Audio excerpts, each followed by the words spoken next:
Today on Inside Utah Politics, housing affordability. The skyrocketing market is pricing Utahns out, and it will only get worse if something isn't done about it. We're discussing the latest efforts of the Housing Gap Coalition to find solutions. Plus, a new poll looking ahead to the race for governor in 2020. Who's leading the way? And does it even matter at this point? Our panel will weigh in on those questions. Time now for Inside Utah Politics. Good Sunday morning. Thanks so much for joining us for Inside Utah Politics. I'm Glenn Mills. We begin this morning with a look at Utah's out-of-control housing market and the possible consequences of that. We have Abby Osborne and Derek Miller with the Salt Lake Chamber. Great to have you with us. Thanks so much for being here. Appreciate it. Good to be with you. This is a big problem in the state of Utah, and one that really is going to impact future generations if it isn't met. Derek, let's start with you. Kind of talk about the historical look at our market and where is it going from here if it does go unchecked? Well, you know, about a year ago, Glenn, we had a number of businesses coming to us at the Salt Lake Chamber and telling us how difficult it was to recruit talent and to keep talent in the state of Utah. And more they were pointing to the fact that housing prices were high and increasing as part of that challenge. And so we decided at the Salt Lake Chamber that we would take a close look at this. And so we actually commissioned a study by the Kempsey Gardner Policy Institute. That study, we asked to look at the numbers, the facts, where the trends were, all the things that you were just talking about. And what we found, unfortunately, did not surprise us, was that we do have a looming crisis. It's not quite a crisis yet, but it's a crisis on the horizon, and one, if we don't get out in front of, we could become similar to California with out-of-control housing costs. So that impacts, of course, not just business recruitment and talent recruitment, but it impacts quality of life here in the state of Utah. Think about people that you know, that we all know, that are trying to buy houses right now. For the first time in our state's history, in the last 40 years, we have more households than we have houses. And Abby, let's bring you in and talk about that. When we talk about the supply and demand, what kind of an impact is that having on the market? It's essentially driving up prices. And when we look across the board at housing, how the actual gap has increased, if we leave this unaddressed, we really will be paying San Francisco prices in the next generation. So we've got to wrap our arms around this, and there's a number of different things that we can do to start to address the problem. Okay, let's get into that in just a minute. I remember buying my first home in the Salt Lake Valley. I paid $114,000 for it. Nowadays, the average for even a starter home seems to be upwards of $300,000. So are we already seeing Utahns priced out of the market? Well, a lot of them certainly feel that way. I doubt that you could find much, if anything, for $114,000 now. And the good if you do, please call me. Yeah.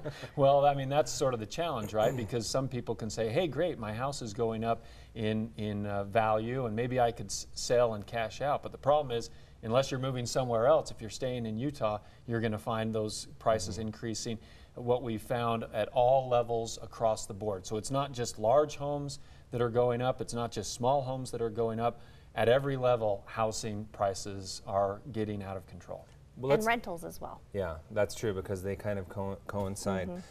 When I covered the launch when the Housing Gap Coalition first launched, and there was a statistic that really stuck out to me, and this is in regard to future generations, you know, my kids, their kids. They're going to be paying $700,000 for a starter home in Salt Lake County. I mean, how would that even be manageable? Potentially. That number is staggering, and that's actually in the report a very conservative estimate.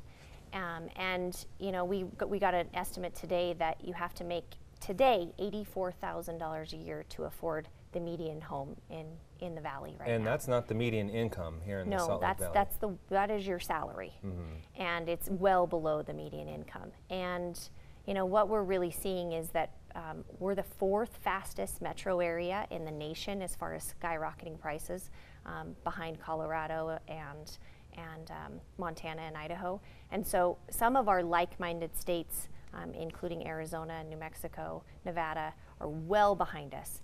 And we compete with them, you know, on a daily basis for recruitment, jobs, and talent. That, to your point, the economic impact, it could keep businesses from even coming to the state of Utah, potentially. Well, yeah, well, the good news is that we're not quite in crisis mode yet, and Additional good news is that as a business community and as a community at large, Utah has a history of being able to get its arms around these kinds of problems, come together, and that's really what the Salt Lake Chamber is trying to do with the Housing Gap Coalition.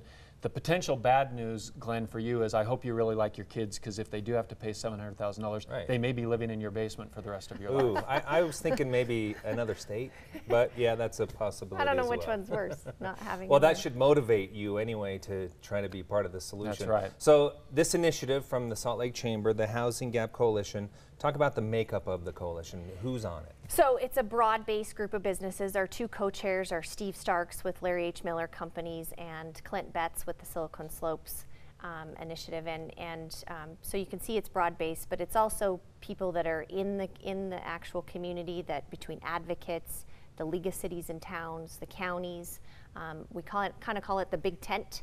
So really anyone that's interested in this topic can be involved in this topic, and we want to hear their voice in this topic, because it's going to take all solutions and all ideas really to address it, because it's definitely not a one-size-fits-all exact science on the solution. Yeah, I mean, you just take a look at the diverse counties within the state of Utah, and they would all have different solutions potentially and different needs. Let's talk about some of the big issues, though. On the top of the list, what are some of the solutions that we really need to be looking into? Well, at the top of the list, of course, is local zoning ordinances, and that's why, as Abby mentioned, our partnership with the League of Cities and Towns is so important. We have elected representatives. They were elected through a democratic process, and so they're elected to lead. But we hope that they'll lead with information and with facts and with research, which is part of our effort, which is to give them that information and help them to have those facts so that they can go back to their communities and talk about the issues and why they may need to consider new zoning ordinances and why maybe higher density housing is something. You know, we live along, those of us who live along the Wasatch Front, which by the way over 85% of us in Utah do, this 80-mile corridor, it is almost one single metropolitan area now, meaning, you know, it's not 20 or 30 years ago where you had different towns and different cities. I mean, we are a metropolitan area with not much land left. And so what we do with that land, how we develop that land, especially as it relates to housing, will be critically important. So you're talking about high density to get up the number of homes and therefore address this supply and demand issue. But we have a recent example, the Olympia Hills project, where, and we see this everywhere, and I'm not saying I endorse that project or not, but the fact is those around it came out in full force saying, not in my backyard. Sure, yeah. How do you address that? Because it's going to happen no matter where we see something like that. Absolutely, and it's, you know, one, it's educating the general public on this issue and left unaddressed what we're going to be faced with. Two, it's at the heart of the issue is population growth. And you know, we feel it everywhere we go. We feel it in the grocery store line, certainly on our roads and streets. And we've got to start addressing and talking about the population growth and how we grow in a really smart manner.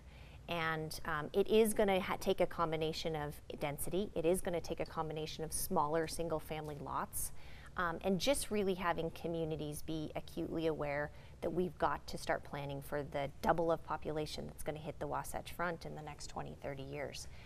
And the population that's already here, because as Derek said, we already have a gap in the number of households and the number of units, and that has what skyrocketed the price so dramatically in the recent 5 years. Okay, so I have about 30 seconds left. One point that you guys made on the launch, again, I want to get back to is this idea of spreading out. You know, you might not be able to live in Salt Lake County. Maybe you're going to have to look at Davis, Weber County, Utah County.